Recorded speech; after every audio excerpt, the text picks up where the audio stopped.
Okay, so patellofemoral pain syndrome. Everyone have a picture of the little ant, that's my little family. Are we putting his manky, disease-infested teddy bear on Clancy's head? Stay right. Good work, son. Alrighty, so patellofemoral pain syndrome. This is the diagnosis you make when you don't have a diagnosis for anything else. There aren't a series of tests. There is no scam. There's no thing where you go, cool, you've got that, therefore you have patellofemoral pain syndrome.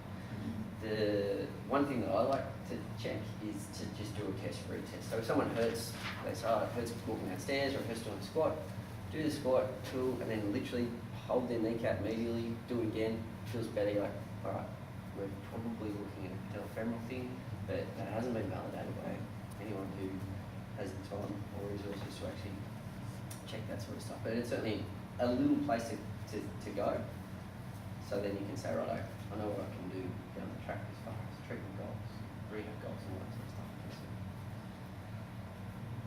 So the person will come in, it wasn't an incident. There might have been an increase in activity with an increase in pain, but may not have been.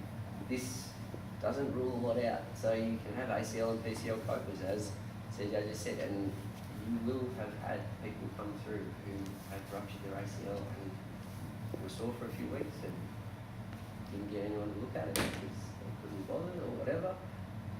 8 years later, you're like, you don't have an ACL. It happens. So you can't really rule anyone out just because it's a gradual increase in pain. It hurts with running, stance and squatting. What knee injury doesn't? It's painful after you've sat for a long period of time. So that's another sort of indicator that makes you think, okay, maybe it is patellofemoral. So when you're sitting itself, not when you stand up from sitting, it's when they're actually sitting down. So moviegoer's knee is what physios call it. I don't know if it's the same for osteos. Now that I'm on my own out here. Alright. So if we look at the anatomy of patellofemoral pain syndrome, the posterior surface of the patella has a little ridge on it called vertical ridge. This slots into the intercondylar notch. Think the ladies can work? No, it needs to be plugged in. Oh, well. Right. Never give in. Intercondylar notch, patellofemoral groove. It's got heaps of different names, but it's essentially the groove between the knuckles and the femoral condyles. When the knee's straight, the patella is vaguely related to the femur. It doesn't particularly, and particularly if the quads are relaxed, it isn't particularly, in touch with the femur itself. As you flex, the patella starts laterally, tracks medially, and then tracks laterally again. That's the shape of the bones and also the function of the muscles themselves. That from lateral to medial to lateral movement is where the patella engages with the intercondylar notch. If it's uncoordinated, posterior surface of the patella can be irritated, anterior surface of the femur can be irritated. These are the two spots that they think are most likely the sources of pain. Even if it's not visible on an MRI or any of those sorts of things, they think this is where the pain comes from. Causes of patellofemoral groove pain. So the main theory would be femoral groove and patellar ridge incongruency.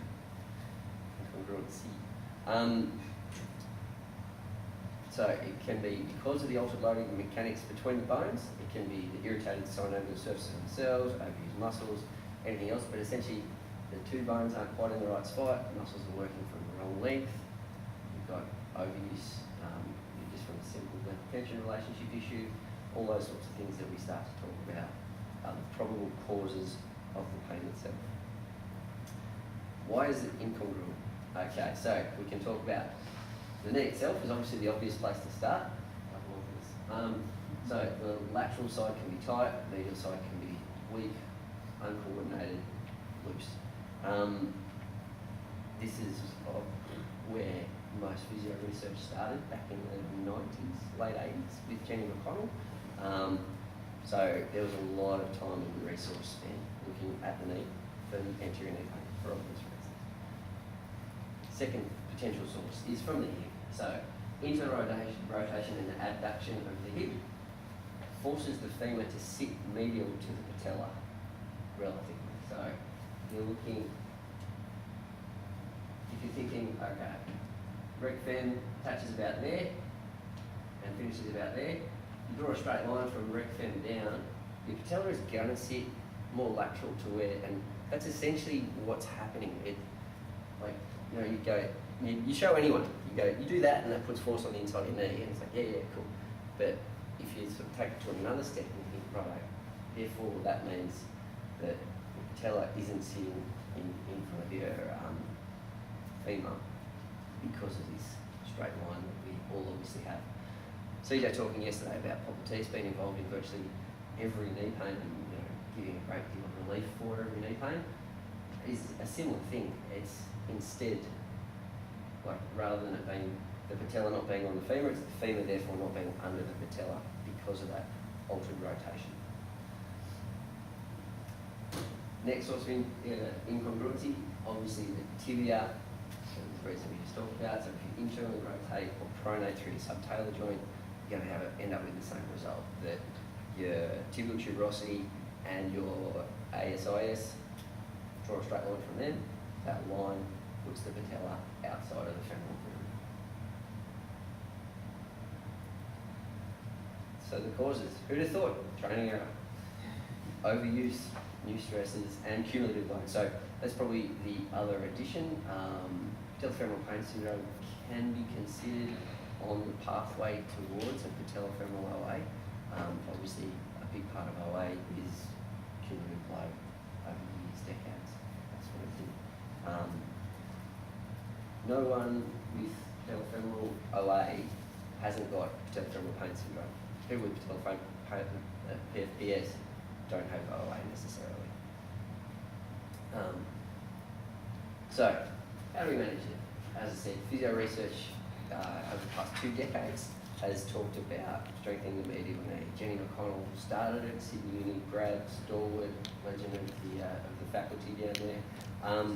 She talked about having medial patellar glide, so literally mechanically pulling the patella across medially with some tape.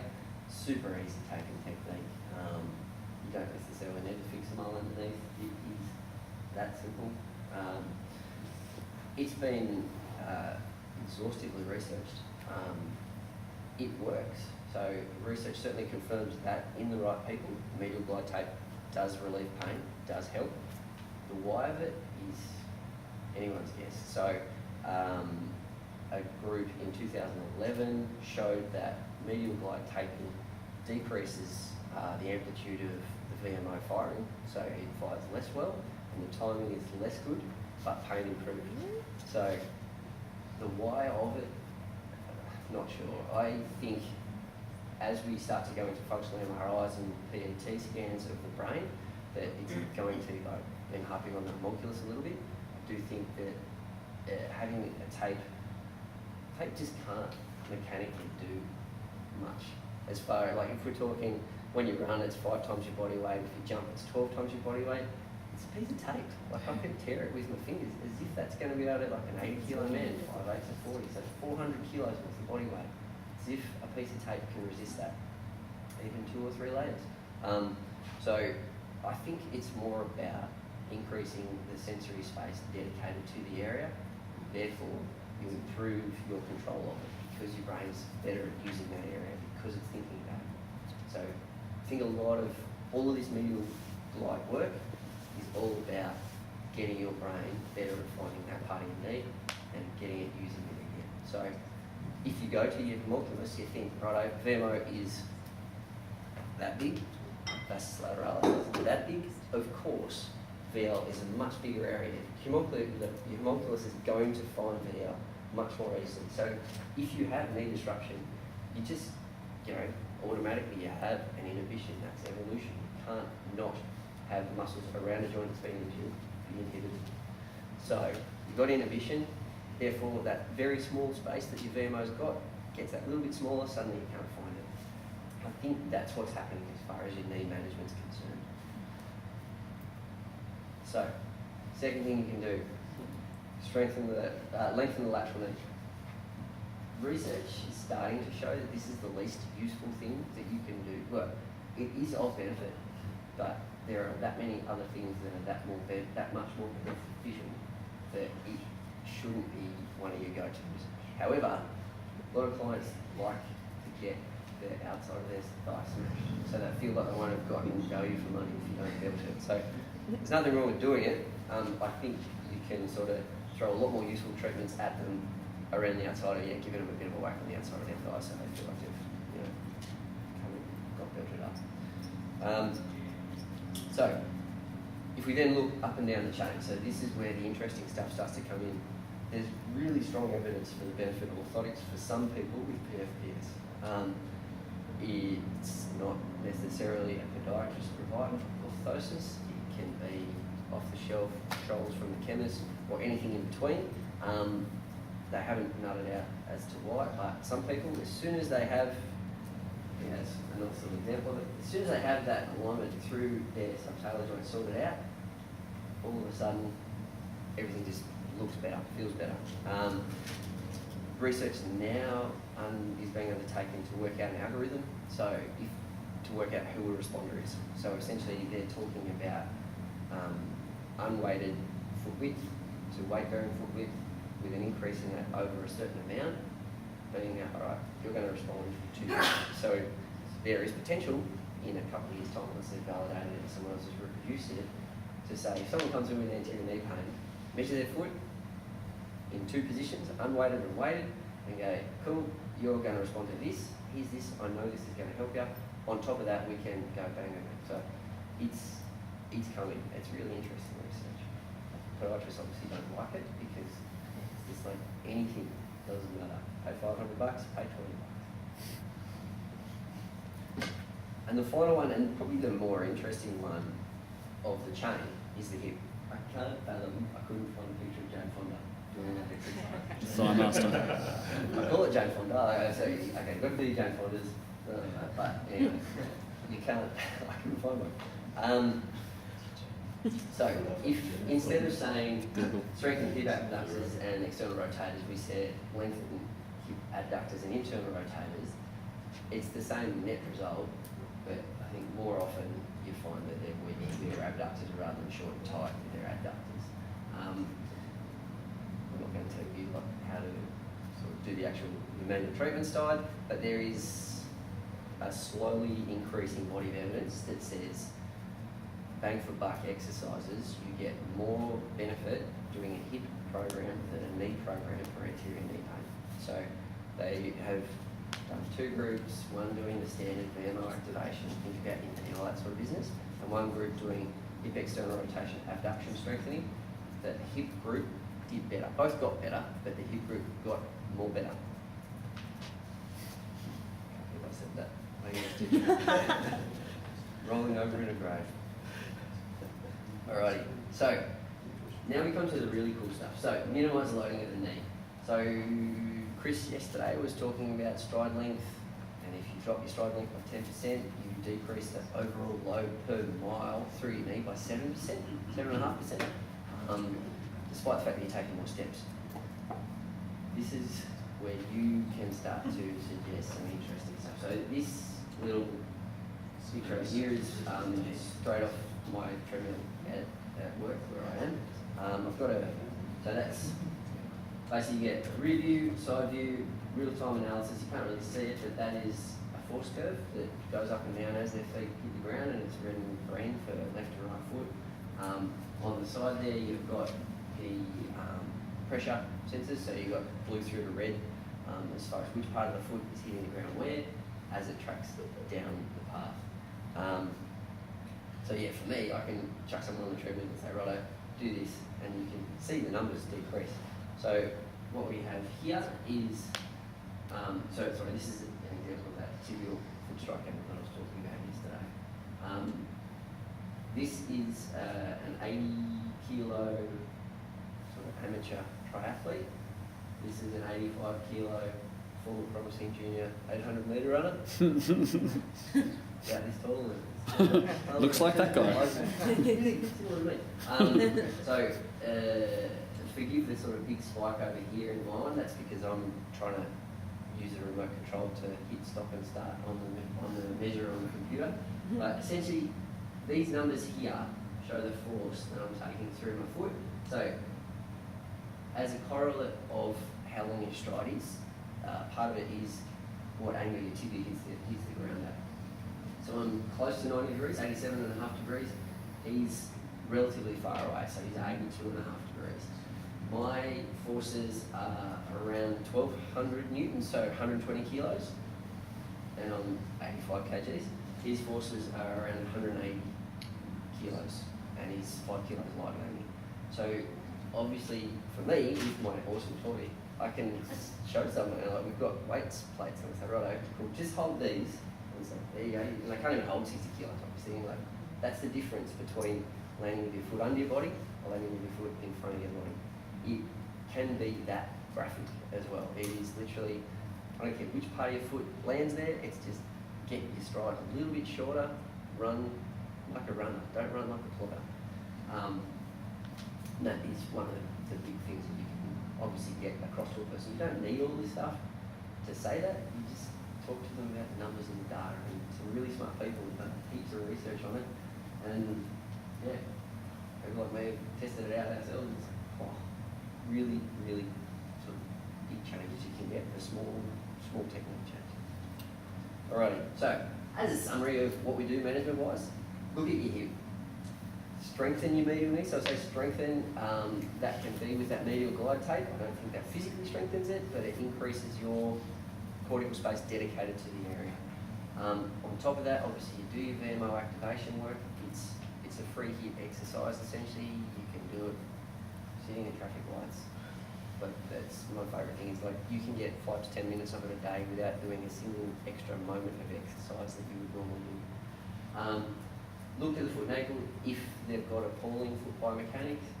Definitely do the lateral quad if they're masochists or they feel like that's the way they've got to go. But as a long-term plan, you've got to work on their technique of whatever it is that's irritating. If it is just sitting down and saying, probably on the OA path rather than the PS path. But we can still work around that. Obviously, you guys know how we do the OA as well. But they're the places that you probably want to go from a management point of view. If we then talk about adjuncts, so analgesia I think is important, and that can be, as I said, just that medial taping. If you saw, you're inhibited, guaranteed. So your technique's going to be different. As we've seen, it's a lot about the way you move in this particular injury, in this particular injury. So if you can keep their pain under control, they're going to walk better. So it's not unreasonable for them to be on painkillers if they're out of control painful. As I said, all that medial glide stuff can help just with that every day, so they can still maintain some kind of strength in their quads, so that they can then actually do the exercises. PRP, amazingly, has been shown to be of some benefit. They don't know yet what the particular dosages need to be and what the particular timings of it is. It can hurt like crazy when it gets put in, but it then usually settles things down. So hyaluronic acid injections are another place that obviously drug companies are trying to get in on. Hyaluronic acid is the lubricant in all of your joints. So there's stuff called like Synvisc and OsteoArts. The research isn't, well, there's not a lot of it to start with. There's not a lot of believable stuff coming out yet. It's all just from the one drug company. Synvisc is the best, and the next drug company, OsteoArts is the best. We've used it in the lines with our players with good sort of relieving benefits, but this is in footy players who you're just trying to get through week to week, so probably less useful in your general population clients, particularly because 2 of our guys had enormous allergic reactions to them and cost us a couple of months. So got injected, had a knee that was a bit irritated. 2 days later, had a knee that was bright red and enormous, and he was in hospital for 2 weeks on an IV drip, trying to get the infection under control. And another guy had no infection, pure allergic reaction, and similar thing, cost us a couple of months of game time. So there are risks with those sorts of things, and I think that's probably the take home. Someone says, "Oh yeah, my doctor told me that I can do this," and another one that's coming up is which I didn't put up there unfortunately, is the stem cell injection. So you're spinning out your fat and all that sort of thing. It's a $10,000 procedure. It's got no validation whatsoever. There isn't any research out about it yet. These guys are basically doing their research on the people who are paying them 10 grand. We, as a footy club who were willing to roll the dice, weren't willing to go down that pathway. So if someone says, "Oh, I've seen this guy, his name's Steve Dank," it's a great not really. But if they've been told, you know, "Oh, this is the way of the future," it's like, yeah, it probably is in the future. We're not there yet. You can't guarantee. So the process itself is they extract someone's subcutaneous fat, spin it until they've got some stem cells, which exist in all of our structures.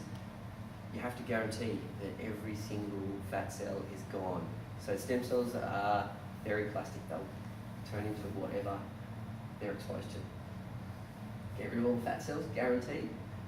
Put it into the knee. Hope that it's the synovial surface that it replaces. It's not the bone that's also exposed that it replaces. Like, there's that much stuff that they don't yet know about how to make the stem cells be what we're hoping that they're going to be, and they're just chucking a needle in the middle of someone's knee.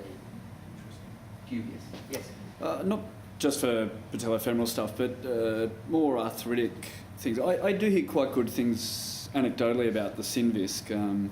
I played golf at the most hilarious golf club in the world, where there's about 5 people under the age of 40 and 1,200 people over the age of 70. And yet lots of the guys there have had Synvisc done. The thing that generally tends to happen, that everyone would have seen a million times, is they feel better, so they don't do anything. They drop their rehab, they drop their exercise, they stop going to the physio, they stop doing whatever, and they get this relief, and it lasts for a few months, and then it starts to come back. And so they go and get the injection again, but it lasts less and less each time, and it goes from 6 months to 3 months to 2 months to 3 weeks. So they do provide relief, but people kind of fall for it and stop working on their legs. So yeah. So if they're going to do it, tell them this opens a window for us to actually get you better. Mm. So with your treadmill mat, what software do you use there? It's Zebrus itself provides it. Is that the foot strike one in that as well, like the angle? That has that as well. Oh, so you manually draw it on, so it doesn't automatically do it. You manually draw it on. We're starting to not use it because if it's just the foot strike stuff, you're like, I don't need to do every single part of this up. So we've just got a couple of IKs in that you can just do it with Dartfish really quickly, saves it on the cloud anyway. You can email little clips to the patient themselves. They have a little piece about pictures of themselves running